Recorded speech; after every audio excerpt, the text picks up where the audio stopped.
तो आज की इस गहन चर्चा में हम कुछ बहुत ही अलग करने वाले हैं। मतलब आमतौर पर हमारे पास विश्लेषण के लिए कोई बहुत लंबी चौड़ी रिपोर्ट होती है या कोई मोटी किताब होती है। हाँ बिल्कुल, अक्सर ऐसा ही होता है, कोई बड़ा सा रिसर्च पेपर या कुछ। सही कहा। लेकिन आज इस भारी जंजाल के बीच, जिसे अक्सर हम इन्फो ओवरलोड कहते हैं ना, आज का हमारा लक्ष्य बिल्कुल उल्टी दिशा में जाना है। ये बहुत दिलचस्प होने वाला है। बिल्कुल। आज हम एक बहुत ही छोटे लेकिन सच कहूं तो बेहद प्रभावशाली स्रोत का विश्लेषण करने जा रहे हैं। सिर्फ एक पंक्ति है ना हमारे पास? बस एक पंक्ति। हमारे पास karappu-movie.docx नाम के एक डॉक्यूमेंट से लिया गया सिर्फ एक पंक्ति का शीर्षक है। सिर्फ 12 शब्द? हाँ, सिर्फ 12 शब्द। और वो शीर्षक है 5 reasons why Surya's Karuppu is changing Tamil cinema forever। यानी 5 कारण क्यों सूर्या की करुप्पू तमिल सिनेमा को हमेशा के लिए बदल रही है। पन्नों से भरी सामग्री को डिकोड करते हैं। बिल्कुल। लेकिन सिर्फ 12 शब्दों पर एक पूरी चर्चा करना अपने आप में ये साबित करता है कि इंटरनेट मार्केटिंग या कह लें स्टार पावर और मानव मनोविज्ञान का एक पूरा मास्टर क्लास केवल एक वाक्य में कैसे समेटा जा सकता है। मास्टर क्लास, ये शब्द बिल्कुल सही है इसके लिए। हाँ, क्योंकि शब्दों का ये जो विशिष्ट संयोजन है ना, ये कोई संयोग नहीं है, ये एक बहुत ही सोची समझी मनोवैज्ञानिक रणनीति है। और मुझे लगता है कि यही बात इस शीर्षक को इतना रहस्यमयी और कशिश भरा बनाती है। मतलब जब मैंने पहली बार इसे पढ़ा तो मैं सोच रहा था कि कैसे कभी-कभी सिर्फ एक शीर्षक ही पूरी कहानी का सार अपने अंदर समेटे होता है। बिल्कुल, वो एक क्यूरियोसिटी जगाता है। भले ही हमारे पास उस डॉक्यूमेंट के अंदर के वे 5 कारण मौजूद नहीं हैं, लेकिन ये अकेला वाक्य हमारे दिमाग में अनगिनत सवाल पैदा कर देता है। सच में। तो कहाँ से शुरू करें? तो चलिए इस 12 शब्दों के मास्टर क्लास को खोलते हैं। सबसे पहले इस शीर्षक के उस हिस्से पर आते हैं जो मुझे सबसे ज्यादा साहसिक और शायद थोड़ा आक्रामक लगा। आप चेंजिंग तमिल सिनेमा फॉरएवर वाले हिस्से की बात कर रहे हैं ना? हाँ बिल्कुल भाई। तमिल सिनेमा को हमेशा के लिए बदल रही है। मतलब ये कोई हल्की फुल्की बात तो है नहीं। अरे नहीं, बिल्कुल नहीं। ये हिस्सा सीधे तौर पर हमारे अवचेतन मन पर वार करता है। अच्छा, वो कैसे? देखिए, जब किसी कलाकृति या विशेष रूप से किसी फिल्म के साथ हमेशा के लिए या फॉरएवर जैसा पूर्ण शब्द जुड़ता है, तो ये समझना बहुत जरूरी है कि ये काम कैसे करता है। हमारा दिमाग स्वाभाविक रूप से अनिश्चितता से घबराता है। दुनिया लगातार बदल रही है ना? हर दिन कुछ नया आ रहा है। तो हम हमेशा ऐसे स्थायी निशानों की तलाश में रहते हैं जो हमें एक तरह की स्थिरता का एहसास कराएं। अच्छा, मतलब एक एंकर की तरह। बिल्कुल, एक एंकर। जब मार्केटिंग में हमेशा के लिए शब्द का इस्तेमाल होता है तो ये केवल एक फिल्म की रिलीज की घोषणा नहीं रह जाती। तो फिर ये क्या बन जाती है? ये पूर्णता का प्रतीक बन जाता है। ये दावा कर रहा है कि ये फिल्म एक ऐतिहासिक मील का पत्थर है जो समय को 2 हिस्सों में बांट देगी। अरे वाह, ये एक बहुत ही दिलचस्प नजरिया है। ये तो कुछ वैसा ही हो गया जैसे इतिहास को युगों में बांटा जाता है। हाँ बिल्कुल वैसा ही। जैसे ये दावा किया जा रहा हो कि अब से तमिल सिनेमा का इतिहास करुप्पू से पहले और करुप्पू के बाद के रूप में जाना जाएगा। सही कहा। ये भाषा तो दर्शकों के दिमाग में एक बहुत ही स्पष्ट विभाजन रेखा खींच देती है। और इसी विभाजन रेखा के कारण एक बहुत ही मजबूत मनोवैज्ञानिक दबाव पैदा होता है। दबाव मतलब दर्शकों पर? जी, ये सिर्फ एक वादा नहीं है, ये एक चेतावनी भी है। ये संकेत देता है कि जो कोई भी इस सिनेमाई बदलाव का हिस्सा नहीं बनेगा वो पीछे छूट जाएगा। हमेशा के लिए शब्द एक तीव्र तात्कालिकता पैदा करता है, जिसे हम आम भाषा में फोमो कहते हैं, फियर ऑफ मिसिंग आउट। एकदम सही। ये फियर ऑफ मिसिंग आउट को उसके चरम पर ले जाता है। इंसान एक सामाजिक प्राणी है और कोई भी ऐतिहासिक बातचीत से बाहर नहीं रहना चाहता। लेकिन यहाँ मुझे एक बात पे थोड़ा संदेह हो रहा है। बताइए क्या? मतलब इंटरनेट के इस दौर में तो हर दूसरी चीज के आगे हमेशा के लिए या जिंदगी बदल देने वाला का टैग लगा होता है। हाँ वो तो है, हर जगह क्लिकबेट। वही तो। इस वीडियो को देखें, आपकी जिंदगी बदल जाएगी, ये बहुत आम हो चुका है। तो क्या यह शीर्षक सिर्फ एक साधारण क्लिकबेट है या ये वास्तव में एक वास्तविक सिनेमाई क्रांति का दावा है? मतलब अगर मैं किसी फिल्म का निर्माता हूं और मैं ये दावा करता हूं कि मेरी फिल्म सब कुछ बदल देगी, तो ये तो एक बहुत बड़ी दोधारी तलवार है ना? यह एक बहुत ही सटीक विश्लेषण है आपका। यह निश्चित रूप से एक दोधारी तलवार है ना? क्योंकि उम्मीदें बहुत बढ़ जाती हैं। हाँ, और देखिए, क्लिकबेट का मुख्य उद्देश्य सिर्फ आपका ध्यान खींचना होता है। उसके बाद का परिणाम उनके लिए ज्यादा मायने नहीं रखता। हाँ, वो बस व्यूज चाहते हैं। लेकिन जब एक बहुत बड़े स्तर की फिल्म इंडस्ट्री के संदर्भ में ऐसा दावा किया जाता है तो दांव बहुत ऊंचे होते हैं। मतलब करोड़ों का दाव। बिल्कुल।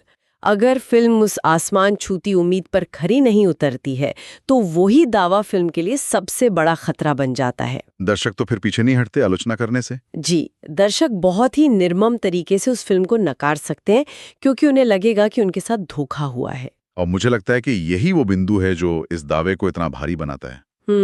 मतलब अगर हमेशा के लिए बदलने का दावा करना इतना बड़ा जोखिम है और अगर इसके पलटवार का खतरा इतना ज्यादा है तो कोई ये दाव क्यों खेलेगा? सही सवाल है। यह आत्मविश्वास आखिर आ कहां से रहा है?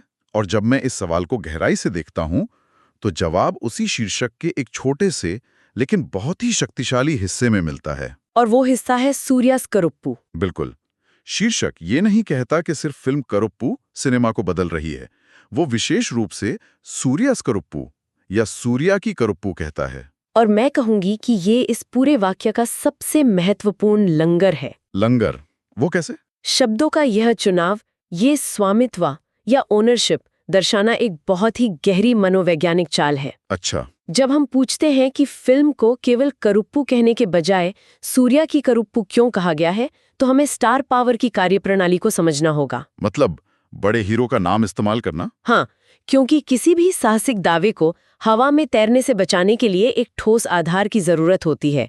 यहाँ वो आधार स्टार की साख है। तो ये सिर्फ मुख्य अभिनेता का नाम बताने का एक तरीका नहीं है? नहीं, ये उससे कहीं ज्यादा गहरा है। ये ट्रस्ट प्रॉक्सी या कह लें कि विश्वास के एक प्रतिनिधि के रूप में काम करता है। Trust proxy?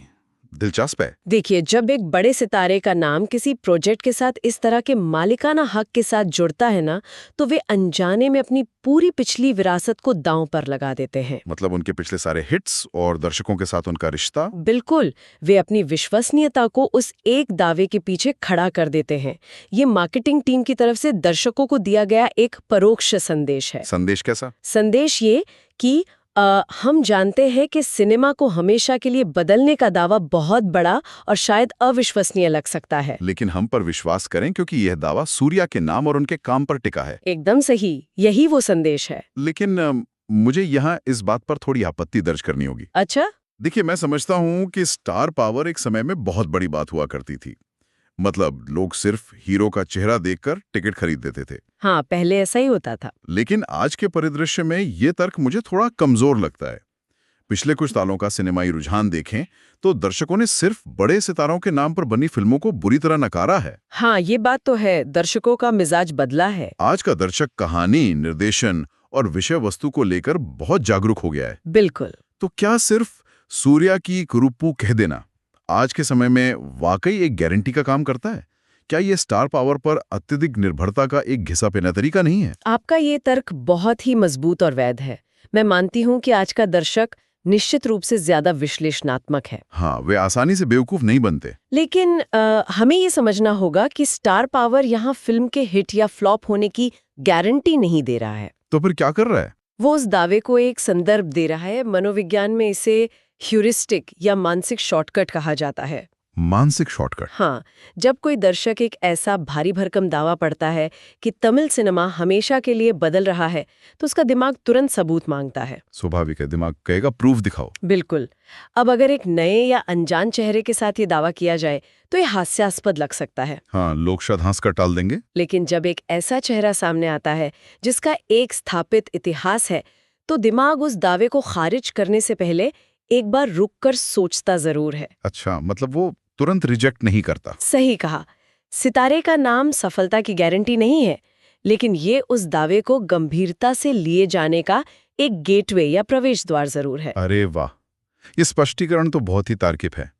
मतलब स्टार का नाम फिल्म की सफलता तय नहीं कर रहा, बल्कि वो उस साहसिक शीर्षक को पढ़ने के बाद पैदा होने वाले संदेह को कुछ पल के लिए शांत कर रहा है। बिल्कुल, वही कुशन इफेक्ट। हाँ, वो नाम एक सदमे को सहने वाले कुशन की तरह काम कर रहा है। ये एक तरह की ब्रांड इक्विटी है। एकदम सही। और इस ब्रांड इक्विटी के साथ जब इतना बड़ा दावा जुड़ता है ना, तो एक नई तरह की चुनौती सामने आती है। और वो चुनौती क्या है? वह चुनौती है जानकारी को प्रस्तुत करने के तरीके की। अब देखिए, हमारे पास एक तरफ एक बहुत विशाल दावा है, सिनेमा का हमेशा के लिए बदलना। हाँ, जो बहुत बड़ा कॉन्सेप्ट है। और दूसरी तरफ एक बहुत बड़ा सितारा है ये सब बहुत ही अमूर्त और भारी जानकारी है। और यहीं पर शीर्षक का सबसे पहला हिस्सा यानी 5 रीजंस या 5 कारण खेल में आता है। हाँ, 5 रीजंस। अरे शीर्षक की शुरुआत ही तो इसी से होती है। बिल्कुल। हमने इस भारी भरकम दावे और उसके पीछे के चेहरे पर तो काफी बात कर ली, लेकिन ये बहुत ही दिलचस्प है कि इस पूरी क्रांति को, इतने बड़े बदलाव को सिर्फ 5 बिंदुओं की एक सूची में समेटने का फैसला किया गया। और मैं बता दूं, ये पूरी रणनीति का सबसे चालाक हिस्सा है। चालाक? वो कैसे? देखिए, जब बात सिनेमा में क्रांति लाने जैसी जटिल घटना की हो तो इसके कई आयाम हो सकते हैं। हाँ, मतलब अलग अलग डिपार्टमेंट्स होते हैं। बिल्कुल। इसमें नई सिनेमाई तकनीक शामिल हो सकती है, कहानी कहने की कोई नई शैली हो सकती है, अर्थशास्त्र हो सकता है, या फिल्म निर्माण का कोई ऐसा तरीका हो सकता है जो पहले कभी ना आजमाया गया हो। सही बात है, बहुत सारी चीजें हो सकती है। अब मानव मस्तिष्क के लिए इन सभी अमूर्त और जटिल संभावनाओं को एक साथ प्रोसेस करना बहुत ही थकाऊ होता है। मतलब दिमाग कंफ्यूज हो जाता है। हाँ, मनोविज्ञान की भाषा में इसे कॉग्निटिव लोड या संज्ञानात्मक भार कहा जाता है। कॉग्निटिव लोड यानी हमारे दिमाग पर पड़ने वाला वो बोझ जब जानकारी बहुत ज्यादा अस्त-व्यस्त या जटिल होती है। सटीक। हमारा दिमाग प्राकृतिक रूप से ऊर्जा बचाने के लिए डिजाइन किया गया है। मतलब वो आलसी होता है थोड़ा। हाँ, एक तरह से कह सकते हैं। जब उसे कोई ऐसी जानकारी मिलती है जिसकी कोई स्पष्ट सीमा नहीं होती, तो वो उसे प्रोसेस करने से कतराता है। लेकिन जैसे ही शीर्षक की शुरुआत 5 कारणों से होती है, ये अचानक से उस कॉग्निटिव लोड को कम कर देता है। अच्छा। ये मस्तिष्क को ये बताता है कि इस विशाल और जटिल विषय को समझने के लिए उसे कितनी मानसिक ऊर्जा खर्च करनी होगी। अरे ये तो बहुत ही शानदार अवधारणा है। इसे समझने के लिए मेरे दिमाग में अभी एक एनालॉजी आ रही है। बताइए, क्या एनालॉजी है? मान लीजिए कि आपके सामने कपड़ों का एक बहुत बड़ा और एकदम बेतरतीब ढेर पड़ा है। हाँ, कपड़ों का ढेर। ये ढेर उन अमूर्त और जटिल सूचनाओं की तरह है। जब आप उस ढेर को देखते हैं तो उसे एक सूटकेस में पैक करना लगभग असंभव और बहुत थकाऊ लगता है। बिल्कुल, देखकर ही घबराहट होने लगती है ना? आपका दिमाग हार मान लेना चाहता है, लेकिन फिर कोई आपको 5 स्पष्ट पैकिंग क्यूब्स या छोटे बैग दे देता है। अरे वाह, ये तो एक बहुत ही उपयुक्त तुलना है। देखिए, कपड़े अभी भी उतने ही हैं। हाँ। उनका वजन कम नहीं हुआ है। हाँ। जानकारी की जटिलता खत्म नहीं हुई है, लेकिन उन 5 पैकिंग क्यूब्स ने आपके दिमाग को एक स्पष्ट सीमा दे दी है। बिल्कुल, एक स्ट्रक्चर दे दिया है। हाँ, अब आपको उस पूरे ढेर को एक साथ नहीं देखना है। आपको बस एक एक करके उन 5 क्यूब्स को भरना है। ये काम अचानक से बहुत ही व्यवस्थित और संभव लगने लगता है। और यही लिस्टिकल्स या सूचियों की असली ताकत है। इंटरनेट पर जो इतने सारे लिस्ट वाले आर्टिकल्स होते हैं, हाँ। इंटरनेट के इस दौर में सूचियों की लोकप्रियता के पीछे यही विज्ञान काम करता है। ये पढ़ने वाले को एक मनोवैज्ञानिक सुरक्षा प्रदान करता है। सुरक्षा? मतलब वो घबराता नहीं है पढ़ने से? बिल्कुल। ये आश्वासन देता है कि हम आपका बहुत ज्यादा समय नहीं लेंगे और जो जानकारी हम देंगे उसकी एक स्पष्ट शुरुआत और एक निश्चित अंत होगा। मतलब 1 से 5 तक गिना और खत्म। सही कहा। जब आप हमेशा के लिए जैसे एक अनंत और असीमित विचार को 5 कारणों जैसी एक बहुत ही सीमित और निश्चित संरचना के साथ मिलाते हैं, तो आप अमूर्तता और स्पष्टता का एक बेहतरीन संतुलन बनाते हैं। ये एक तरह का विरोधाभास है जो बहुत खूबसूरती से काम कर रहा है। हाँ, बिल्कुल। एक तरफ असीमित दावा है और दूसरी तरफ एक बहुत ही सख्त सीमा है। ये दोनों मिलकर पढ़ने वाले को ऐसा महसूस कराते हैं कि वो दुनिया के सबसे बड़े रहस्य को बहुत ही आसानी से अपनी सुबह की कॉफी पीते पीते समझ सकता है। और मजे की बात तो यह है कि यह प्रारूप केवल जानकारी को आसान नहीं बनाता, बल्कि ये लोगों की उत्सुकता को एक खास दिशा में मोड़ देता है। दिशा में मोड़ देता है? कैसे?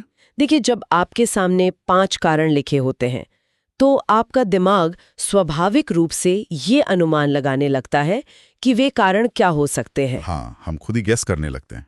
आप अवचेतन रूप से उस सामग्री के साथ जुड़ने लगते हैं, भले ही आपने उसे अभी तक पढ़ा न हो। और यही वो जगह है जहां मुझे इस पूरी चर्चा की सबसे बड़ी विडंबना नजर आती है। विडंबना? कैसी विडंबना? देखिए, हमने इस बात पर इतनी गहराई से विचार किया कि ये शीर्षक कैसे काम कर रहा है, हमेशा के लिए शब्द कैसे हमें आकर्षित कर रहा है, स्टार पावर कैसे एक एंकर की तरह काम कर रहा है, और सूचियां हमारे दिमाग का बोझ कैसे कम कर रही हैं। लेकिन सच्चाई ये है कि हमारे पास वो डॉक्यूमेंट पूरा है ही नहीं। हाँ, ये बात तो है। हमारे पास वे 5 कारण हैं ही नहीं। ये तो बिल्कुल ऐसा है जैसे कोई हमें उस पैकिंग क्यूब्स वाले सूटकेस का सिर्फ हैंडल थमा दे और सूटकेस गायब हो। ये तुलना बहुत मजेदार है और ये सच है कि वे विशिष्ट कारण हमारे पास नहीं है। लेकिन अगर हम इस खालीपन को भी मनोवैज्ञानिक दृष्टिकोण से देखें ना, तो ये खालीपन ही इस समय सबसे बड़ा उत्प्रेरक है। अच्छा, हाँ, खालीपन से क्या फायदा? जब हमारे पास जानकारी अधूरी होती है तो हमारा दिमाग उस खाली जगह को भरने के लिए अपनी पूरी कल्पना शक्ति लगा देता है। अरे हाँ, बिल्कुल। अब मेरा दिमाग खुद ब खुद उन कारणों की कल्पना कर रहा है। देखा? मतलब मैं सोच रहा हूँ कि क्या ये कोई ऐसी तकनीक है जो भारतीय सिनेमा ने पहले कभी नहीं देखी? या क्या ये कहानी कहने का कोई ऐसा तरीका है जो लीनियर या सीधा नहीं है? या शायद ये उस विषय के बारे में जिसे सिनेमाई पर्दे पर छूने की हिम्मत पहले किसी ने नहीं की। और इसी तरह वो 12 शब्दों का शीर्षक अपना काम कर चुका है। उसने आपके दिमाग को उस विषय के इर्द गिर्द सोचने पर मजबूर कर दिया है। वाह! ये एक बेहतरीन मार्केटिंग का सबसे बड़ा प्रमाण है। इसका उद्देश्य केवल जानकारी देना नहीं था, इसका उद्देश्य एक ऐसा मानसिक वातावरण तैयार करना था जहां आप खुद उन सवालों के जवाब ढूंढने के लिए बेचैन हो जाए। सच में ये पूरी चर्चा वास्तव में आंखें खोलने वाली रही है। ये देखना कितना अद्भुत है कि कैसे सूचनाओं के इस भारी शोरगुल के बीच केवल एक वाक्य, सिर्फ 12 शब्द, अगर सही तरीके से पिरोए जाएं तो वह हमारी उत्सुकता को किस चरम तक ले जा सकते हैं। बिल्कुल सही कहा आपने। हमने ये सीखा कि शब्द केवल बातचीत का माध्यम नहीं है, वे एक उपकरण हैं। वे हमारे सोचने के तरीके को, हमारी उम्मीदों को और हमारे ध्यान को निर्देशित करने के बहुत ही शक्तिशाली औजार हैं। ये सच है। और एक विश्लेषक के तौर पर ये देखना हमेशा रोमांचक होता है कि कैसे कला, वाणिज्य और मनोविज्ञान एक छोटे से वाक्य में आकर मिल जाते हैं। ये हमें याद दिलाता है कि हमें अपने आसपास मौजूद सूचनाओं को, विशेष रूप से उन सूचनाओं को जो हमें कुछ महसूस कराने के लिए डिजाइन की गई हैं, थोड़ा और गहराई से देखना चाहिए। गहराई से देखना और सवाल करना। तो इस दिलचस्प और गहन चर्चा के अंत में ये सोचना बहुत ही प्रासंगिक होगा कि एक शीर्षक के दावों से परे असल में सिनेमाई क्रांति का स्वरूप कैसा होता है। ये एक बहुत गहरा सवाल है ना? जब ये दावा किया जाता है कि कोई कलाकृति किसी इंडस्ट्री को हमेशा के लिए बदल रही है, तो वो बदलाव आखिर घटित कहाँ होता है? बिल्कुल। क्या वो बदलाव फिल्म के सेट पर कैमरे के लेंस के पीछे की किसी नई तकनीक में होता है, या क्या वो बदलाव कहानी के कागज पर लिखे शब्दों में होता है?